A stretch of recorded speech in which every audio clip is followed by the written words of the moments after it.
Welcome to another episode of The Raw Truth. I'm your host, BX Bad Boy, as always, and today we'll be talking about the anti-American or anti-American actions of Donald J. Trump and a few other things. Stay tuned.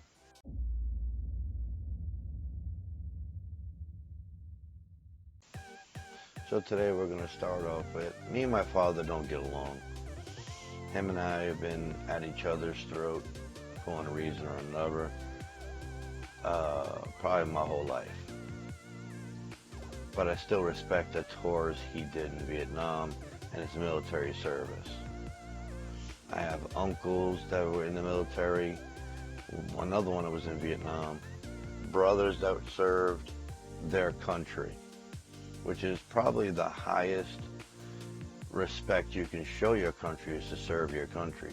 That's why many people go into government service initially, on top of the military, the police. Government. Help run your country. That's the highest honor there is.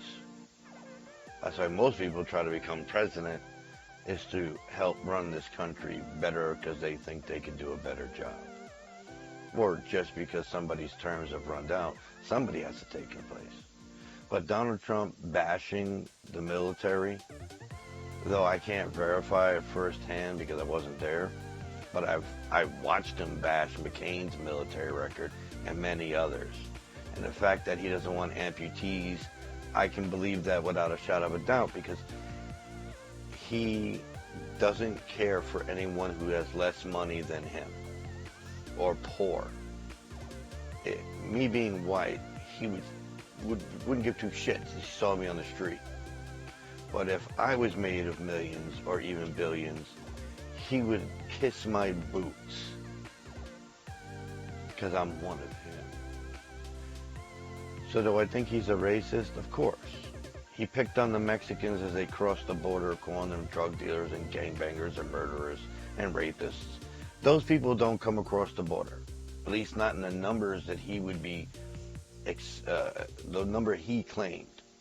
Criminals hide, sneak, not literally walk past the cop like, I'm not this criminal, don't mind the gun, the drugs.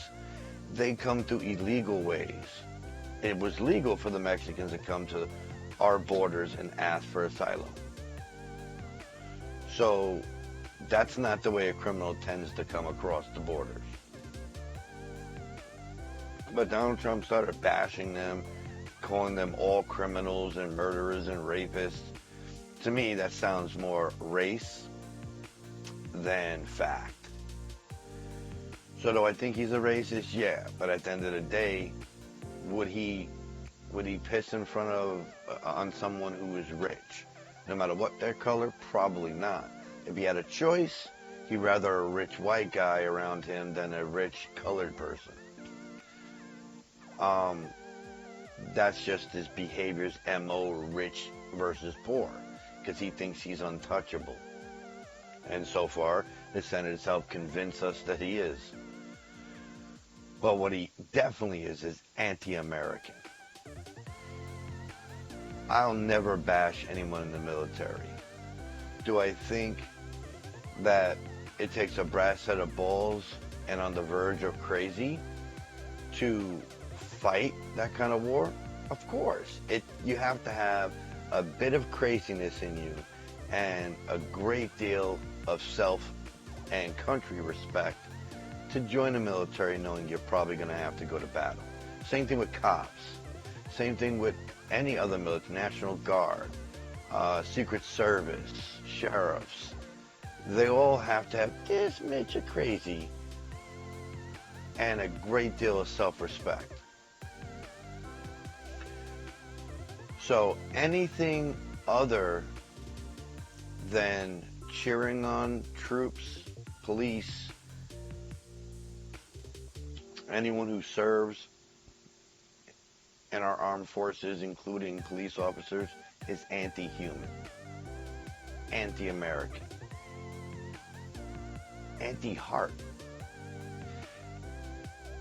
I don't like the way someone looks if they have missing body parts. Anybody else wouldn't either. But I'm not going to sit there and go, ew, I don't want you near me. I'm not just, and on top of that, I'm not going to stare at the amputated spot because one, it's rude, and two, it's not something I want to stare at. I'm going to look the individual in their face and have a conversation with them. I'm not going to look at their missing limb and go, oh, should I stop looking? Any more than I'm going to stare at a woman in a tight dress and just look at her body instead of her face. Am I going to look? Who isn't?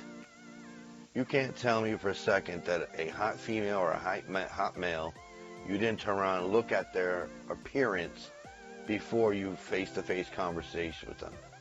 So as an amputee would show up, or a hot woman would show up, I'm going to look at them real quick because I got to be careful what I do next depending on their circumstances.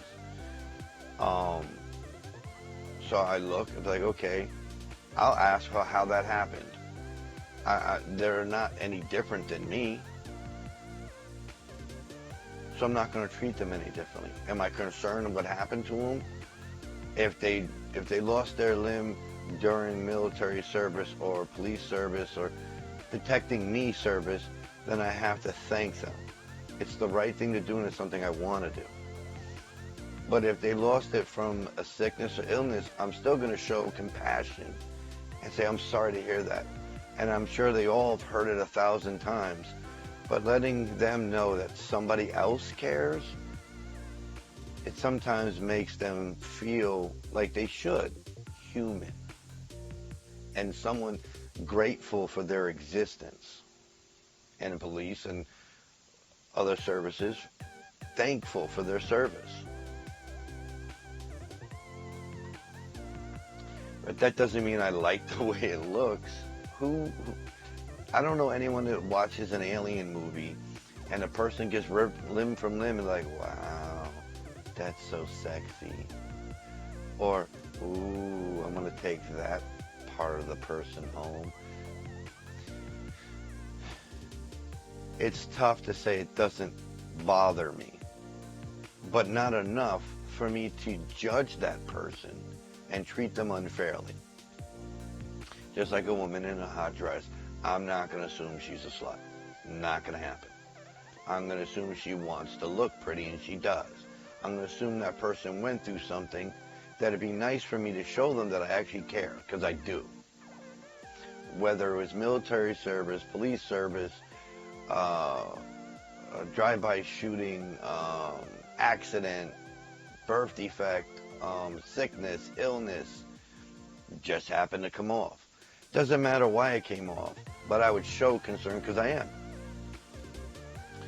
But to say they're suckers for joining the military to begin with, if they're all suckers and they decided not to join the military because they didn't want to be suckers, then who would protect this country?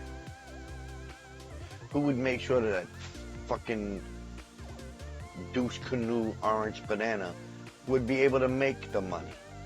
The whole reason why he has any money to his name is because of those so-called, as he calls them, suckers.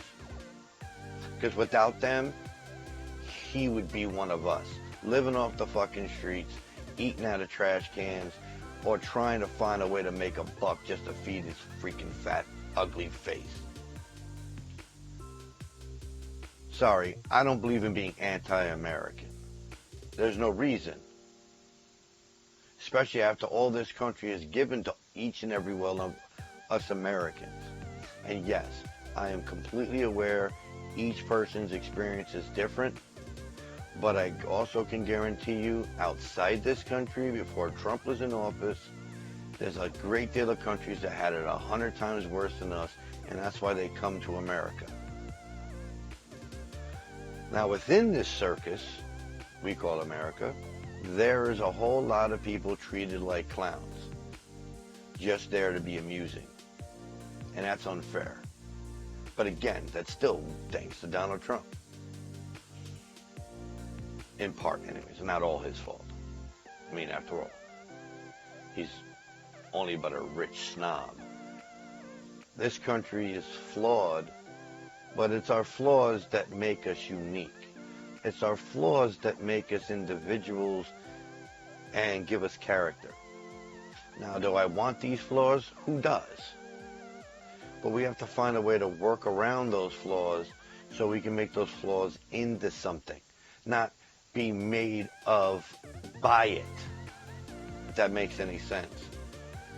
I could have sat in the corner and crawled and died when my son's mother left me when she was 6 months pregnant, taking my child, telling me he wasn't mine. There was 4 other fathers. I could have crawled in a corner and died.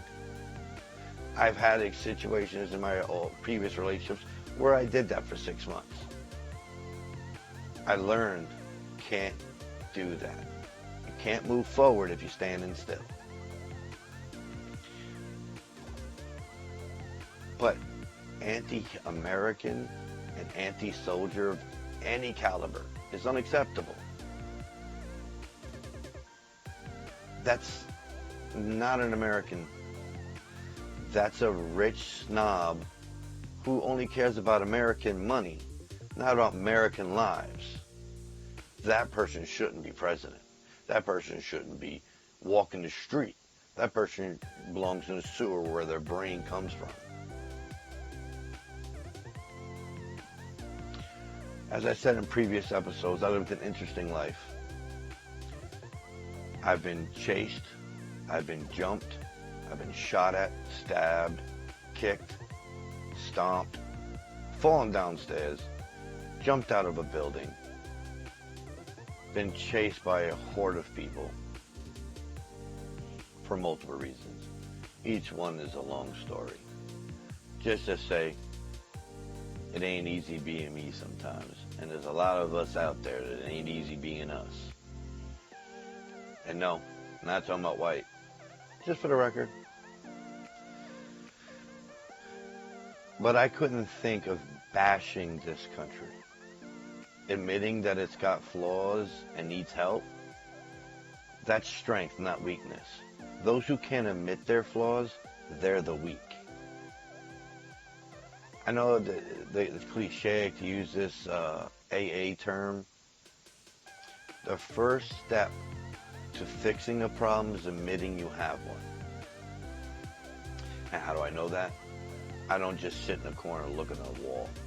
I know lots of people. I ask lots of questions. I do a lot of research. It's the first key to unlocking the door of self-repair, self-maintenance, improvement. Is admitting you have a problem.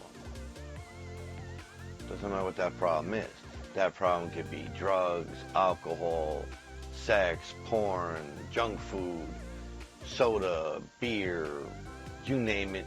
Any one of these vices can be a problem. And you don't know you have one until you admit you do. I mean, 2 + 2 will always be 4. So as long as you do the math, you will get the resolution to knowing what your problem is and that it is a problem. I smoke cigarettes. I'm supposed to quit, and every time I try, I crack. I know it, and I know I got a problem.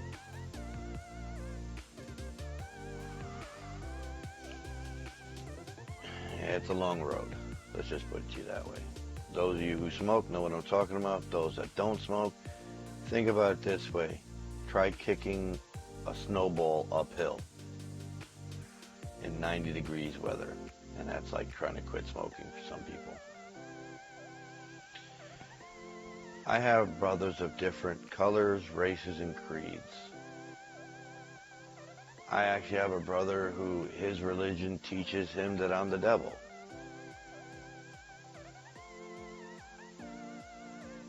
I misplaced my horns at the moment, but they're there somewhere.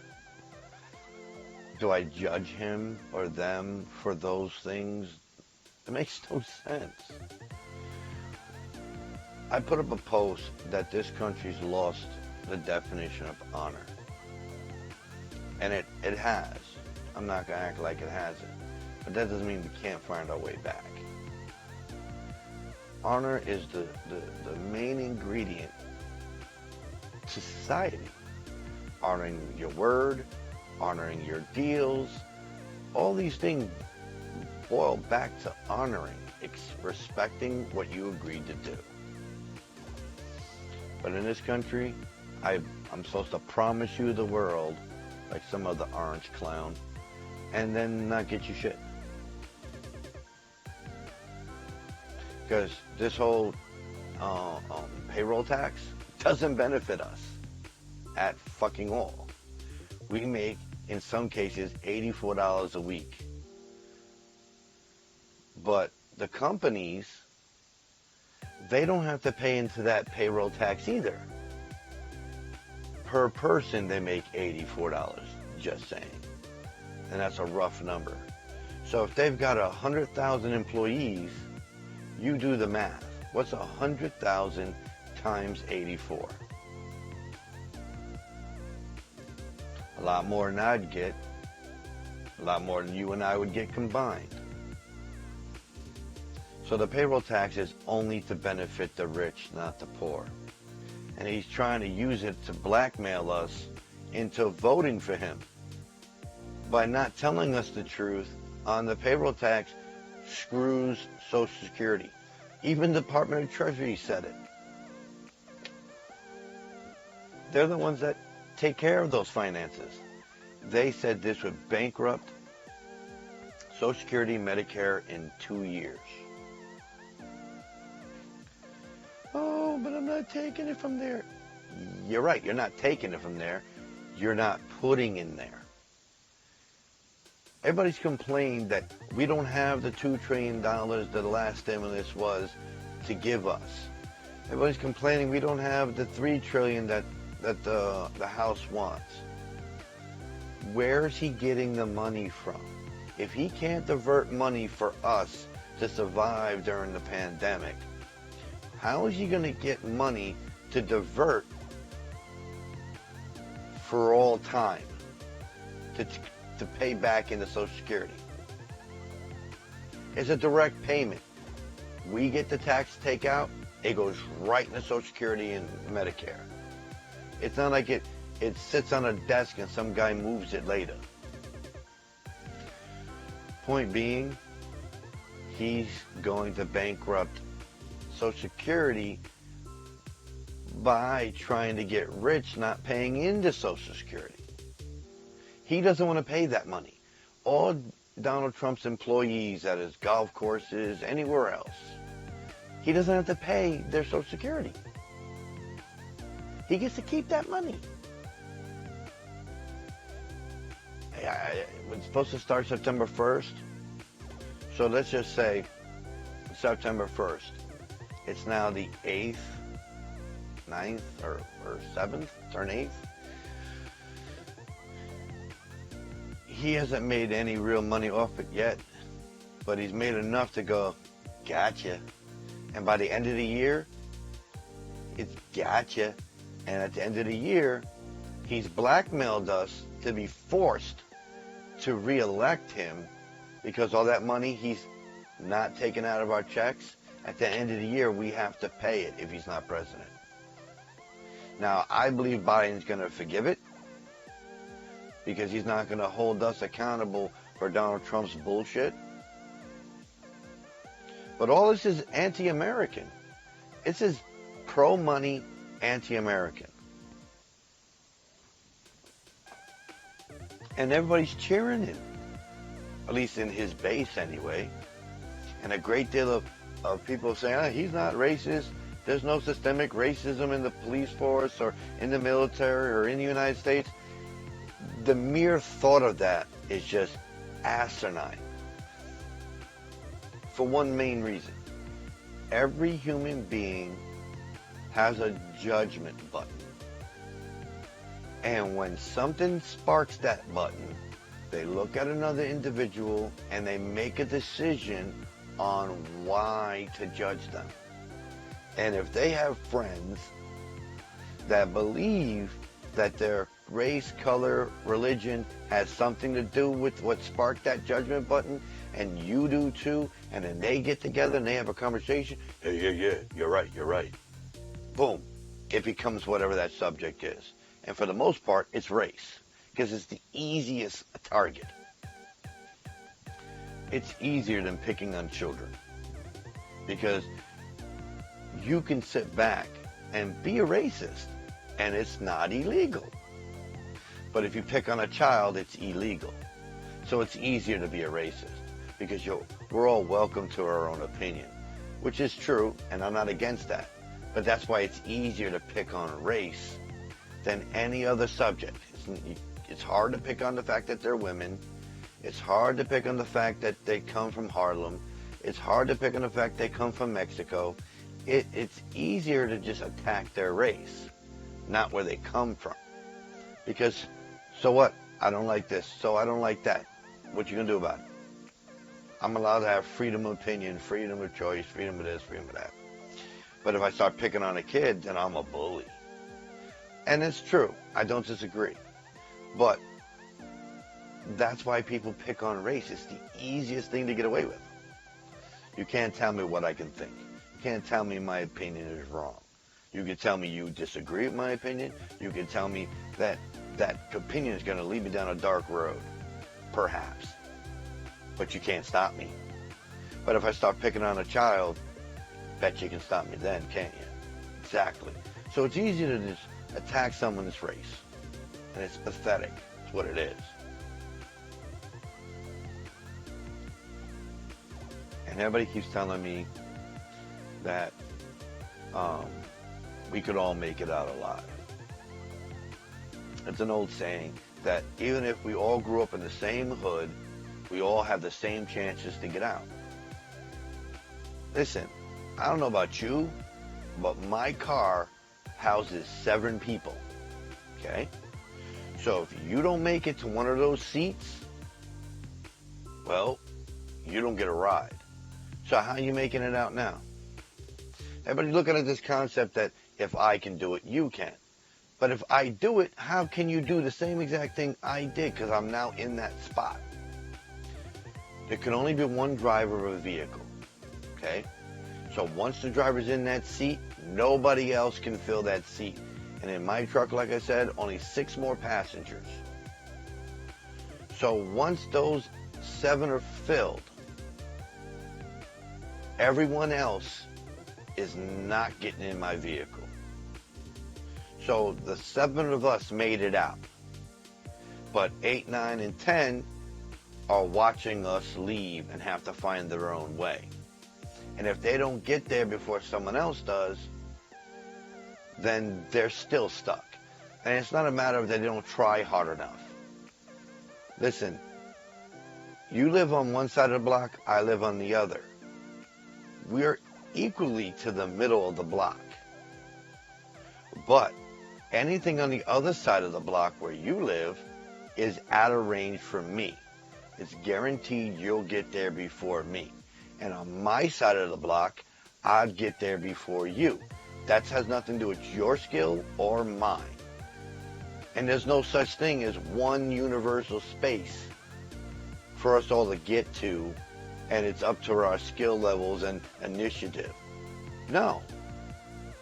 Opportunity only knocks when it comes around. If the opportunity's on your side of the street, there's no way I'm getting to it before you do. Unless you don't have any initiative whatsoever and you just sit home in a hole and die. But if you and I have the same initiative to get to the center, once we get there, now you and I have to fight. Because there's only one spot, and if I don't take it, you will, and if you don't take it, I will. But when the other one gets there, even if our skills are unique, but I have better sneakers, or I have a friend because I live on the side where friends are easy to be made because we live in a building, apartment building, but you live on the other side of where it's houses, less people, less friends. That helped me get to the middle, screwing you over. How's that your fault? Or vice versa. So just because one person makes it out of the ghetto doesn't mean we can all make it out. Because sometimes the boat fills up. And it has nothing to do with your skill level, race, or creed. Sometimes there's just not enough room for everyone. We're not even going to get into the whole race factor. Not that it doesn't exist and doesn't need to be discussed, but it's the same drowned on thing. What's important here is that sometimes the boat just gets filled up. So we don't all get a spot. And it doesn't matter our skill level. It doesn't matter where we come from. The boat will fill up eventually. There's not enough room for everybody on the boat. So just because I made it out doesn't mean you can. You could have if I didn't. But then that's what comes first, the chicken or the egg crap. So you want to sit and tell me, well, yeah, but yeah, but yeah, but yeah. We go back and forth like that all day long. It takes a matter of a split second to quote-unquote win a race. I hate to quote a damn movie, but it's also racing thoughts. It doesn't matter if you win by an inch or a mile, you still win. So if you and I are running the fastest that we humanly possibly can, and we're evenly matched, the rest of the world is what takes into effect. Like I said, I live in an apartment building. You live in a house. You and I start running. I have friends, you don't. Or I have more friends than you do. Or my friends have guns, yours don't. There's so many other variables between you and me and getting out of the ghetto that it's not really about you and me. It's about the others around us. I did a better job at many jobs I worked at than the other person. I mean, the other person slacked, they had fun. When the boss wasn't looking, they were jacking off. I wasn't. But that person got to keep their job and I got fired because it became personal, not business. So now I'm outmatching this person. I'm better than him, faster than him. I actually do my job, but yet I got fired. Because you can't sit here and say everyone can make it out of the ghetto, or everybody can make it in this world, because once you match us evenly, the rest of the variables in this world start to play into effect. Color, race, religion, hairstyle, outfit, whether you're savage or not, whether you're I like to have some candy, please. Depends on how you talk, depends on how you walk. If you I've seen people get turned down for a job because they had a bop in their walk when they left the interview and the boss or interviewer saw them outside walking to the train. And they had a little bit of a bop to their walk. Nothing wrong with that. The interviewer called them back into the office to tell them they changed their mind just because they had a fucking walk. And I'm not exaggerating, I'm not making that up. I saw it with my own two eyes. We were walking to the train. I wasn't getting the job, I was already told no. Whatever reason, they didn't tell me and I didn't ask. But they were going to get the job. And because we started walking like our normal selves, the interviewer saw us and called him back into the office and told him the position's been filled. Thank you for your help and service, or whatever the fuck he called him or told him. It was rather private. Variables are something you cannot count for. You can try. Like, I knew I didn't get the job and I wasn't getting a second interview, so I could walk outside naked. I got none to lose. But if I got the interview and it said come back for a second interview, I'd be very cautious how I walked away from the place. And then I would start doing my own interviews in my head. Where does this person look like they're from? They look like they're from where I live. Not to get caught on the street by this person and be judged. So until after the second interview, I would change my behavior just in case, depending on the situation. If I went to Brooklyn and I was in the Bronx, I probably wouldn't have too much to worry about. I can kind of be myself. But if we both from the Bronx, both from the same area, which would come up in the conversation, trust me, I made sure of it, because they asked me where I'm from. And when I would tell them if they were from the same place I was, they're like, oh, I used to live over there. I moved over here. It would come up in conversation. And attitude, language, personality would come up. So variables are out of our control. So saying that it's just laziness or anything outside those variables, unless it's written in stone, like I had a tattoo on my face that said, you can't tell me that you knew for a fact I could have made it out if I only tried harder. Listen, you're always going to find your match, equal, or greater out there. So you found your equal reaching out for the same star. Now the variables that take over are out of your hands. Whether that person went to the same high school as the interviewer, if that guy was cuter than you, you can't make yourself cuter to another person's opinion. All these variables weigh heavy on the things that go on, because this becomes personal after our skills are even. Our intelligence are even. Our experiences are even. Our outfits are even, meaning suit and tie. Once you cover all those bases, and I am the best I can be, he is the best that he can be, we are equals now.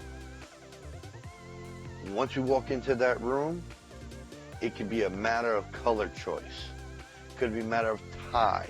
Enough stripes, not enough stripes. The person that's interviewing, it's their opinion at that point. So how am I supposed to know what that person would like? How is he supposed to know what that person would like? Now it's just hopes and prayers. And it's only going to answer for some, not others.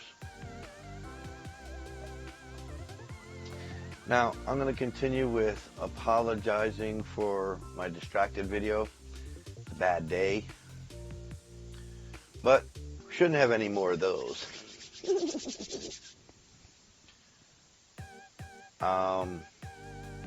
My brother's condition, it's leveling off.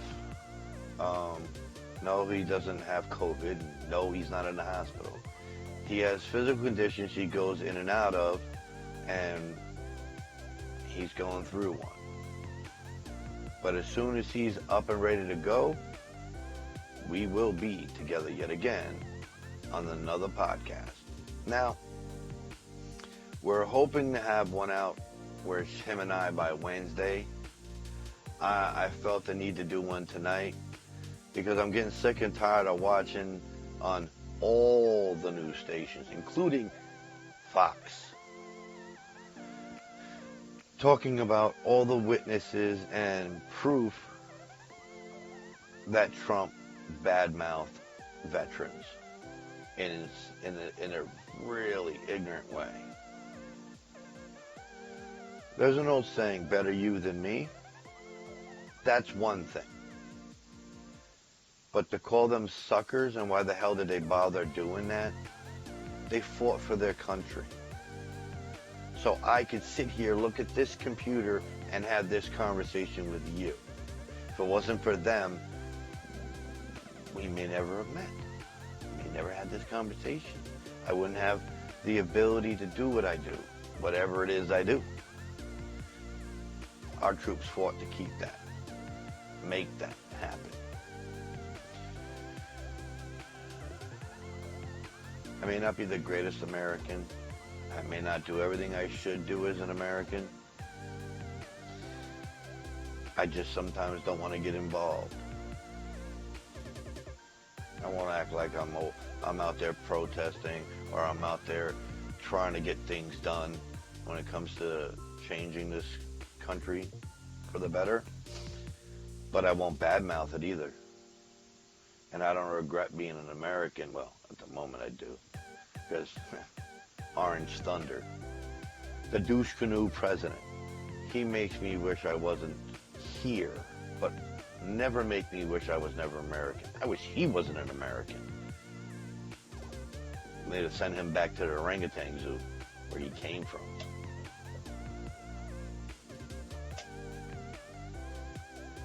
My son continues to be concerned about this country and this planet. And with everything that's been going on, he's afraid every time he walks out the door, something's going to kill him. If it isn't COVID, it's Trump. And if it isn't Trump, it's rioters. If it isn't rioters, it's anti-protesters that are Trump supporters that are out there shooting people. My son's afraid to leave for any one of those variables. All because nobody in power is making the right moves to make a change. And Trump wants to keep things just as it is, because the more drama there is, the more he can claim he can fix it, the more everybody goes, strong man, and try to keep him president. The more chaos there is, the less logic there is. He wants the chaos. Chaos breeds illogical. He doesn't want you thinking. If you think, you won't elect him. He can't have that now. I can only do so much with my son. I can only convince him so much that there's so much more to this world and this country than the nightmares going on right now. And one day, we'll get through it. And once it's gone, the rest of the United States is be reopened. We can leave this country, because right now we're trapped here. And I'm not acting like I want to leave. I have never wanted to leave the country. Like everything I thought I could want, beaches, pretty women, cars, food, right here. But if I wanted to, I can't, because all the countries around us don't want us there because of COVID and Donald Trump's handling on it. We're banned.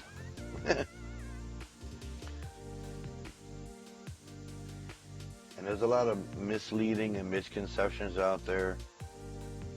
I've gotten to many conversations and a few arguments. But logic should always weigh out over conspiracy or opinion. He says, screw Mexicans. He hates Mexicans. That's just how it works. He says, veterans are suckers. He hates the military. That's just how it works. You don't go, well, what he meant was, no. There is no I meant was. I can't call you a sucker and find a way to make that a good thing. Unless you got a lollipop in your mouth, but then you're not a sucker. You're eating candy. So you suck on all candy for the most part, including chocolate. That doesn't make you a sucker. The definition is totally different.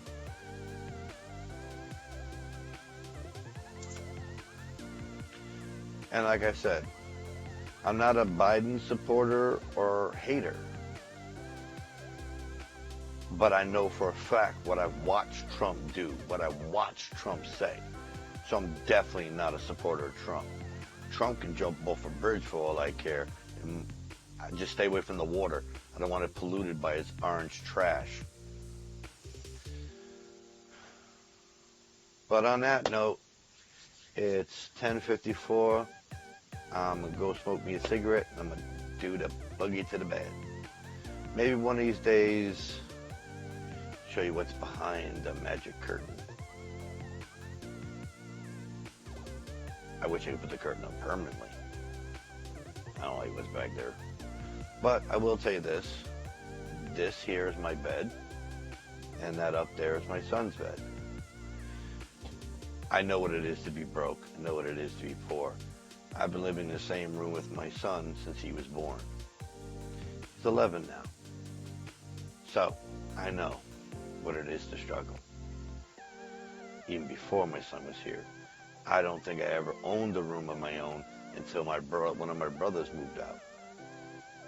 When he moved out, I was the only one left. But I have 4 together. 1 brother, 2 sisters that are blood related. So there's 4 of us.